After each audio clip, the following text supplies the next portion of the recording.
2012 was a great year for film. Let's just all agree on that right now. The accomplishments that were made, the experiences that were had in theaters this past year were extraordinary. With that said, it is with great pleasure that I now bring to my, as of now, virtually non-existent audience, my personal picks for my top 10 favorite movies of 2012. Number 10. My number 10 is actually a movie that I saw by accident. I had intended to see The Hunger Games, but due to some miscommunication, I had thought it was coming to my theater 1 week earlier than it actually was. So there I was at the theater, itching to see a movie, and the only one at the time which I had any interest in seeing was still a week away.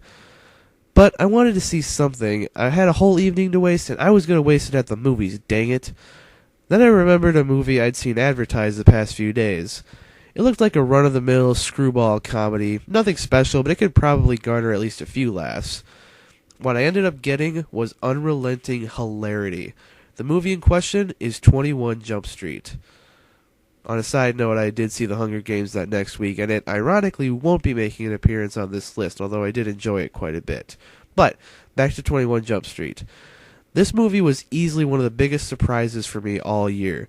It takes talent to take two actors that I really don't care for, give them the lead roles in what was advertised as an average, nothing special, lowbrow comedy, and instantly make them not only likable, but hysterical. I love that this movie knew what ridiculous subject matter it was getting into and just decided to say, screw it, we're going to have a fun ride and we're going to bring the audience with us. I really appreciated and respected that. I'm sure those who grew up with the TV show in the 80s have their gripes, and rightfully so, but as a standalone film, it's an absolute blast and one of the best comedies of the year. Number 9. Boy, did this one jump around on the list a lot. I knew it was going to be on here, but I wasn't quite sure where. In the end, as the year winded down, I ended up seeing 8 movies better than it, but I still have to give props to The Dark Knight Rises. As a sequel to what is now one of my all-time favorite movies, I got worried when this one started building up the hype that it did. I thought, oh no, everyone's going to build up their expectations, and it's not going to have the ability to meet all of them. And, well, I was right. Now, yes, this movie still made my top 10, but come on. Were you really expecting another Dark Knight? The Dark Knight is special because it's the only one of its kind. It's the only movie that was able to accomplish what it did in terms of changing the scope of superhero movies. The sequel is just not going to be as good. That said, The Dark Knight Rises is still a fine piece of film in its own right. It was a perfect wrap-up to the trilogy, Bane was intimidating as all get out, and it left me with a sense of closure. That's all I asked from this movie, and I got it. Does it have its problems? Absolutely. The way that Bruce Wayne magically heals himself with the leg brace and how he kinda inconspicuously gets back to Gotham with no explanation, those moments can get to you. But even with those flaws, it still works fantastically as a conclusion to what really has been an epic saga. Number 8. I hate putting this and The Dark Knight Rises so close together, but given the rest of the list, I really had no choice. My number 8 is The Avengers. Now, unlike Dark Knight Rises, The Avengers was a movie that did absolutely live up to its expectations. This is a plan that began in 2007 with one lone movie, Iron Man, and has since evolved into a fully functional, kick-ass world of superheroes. The way this movie shifts focus from one character to the next so seamlessly is incredible, and, as an amateur screenwriter, actually very inspiring. Simply put, this is a movie that just does not get boring. There's so much going on, but it's at that real sweet spot where it's not too complicated, and it's interesting enough that you're sucked in from the beginning to the end, especially if you have experience with the movies building up to it. Even if this is your first Marvel movie, however, it's still one heck of a ride and one of the finest examples this year of a movie that is just pure fun. Number 7. I don't know if this one technically qualifies as a superhero movie, but if it does, I apologize, and I promise it's the last one on the list. Anyway, this is one that I'm surprised is not getting as much attention because, at least the way I see it, it truly is the best of its kind. I speak of the best found footage film I have seen thus far, The Devil Inside. I'm just kidding. I just wanted people to flip after seeing me promote that god-awful train wreck. In reality, I'm talking about Chronicle.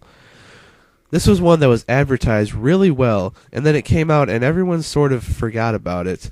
And that does surprise me because in a genre dominated by juvenile nothings like Cloverfield and the Paranormal Activity series, Chronicle is a found footage film done right. If you're going to do a found footage movie, you need actors that are going to make it feel real, and that's exactly what you get with Chronicle. These three actors feel like actual teenagers doing what actual teenagers would do if they could suddenly fly and control things with their mind. Help humanity? Yeah, right, let's go move this lady's car with our minds so she has no idea where it is.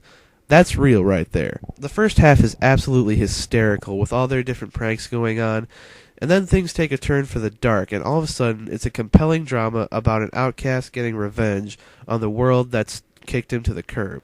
When you get down to it, this film is a fascinating look into the mind of someone who's rejected by nearly everybody he comes into contact with, and what effect that treatment leaves on him.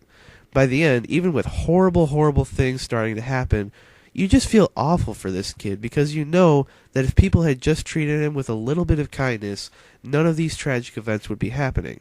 Overall, Chronicle is the single most compelling and perfect found footage film I have ever seen. Number 6. As an actor, Ben Affleck has always been hit or miss for me. As a director, I can't wait to see more from him. Affleck's latest work is called Argo, and it is spectacular. Now, I can't actually credit Ben Affleck with the story for the movie because, for the most part, the plot to this movie actually happened in real life, which is a concept I'm still getting used to.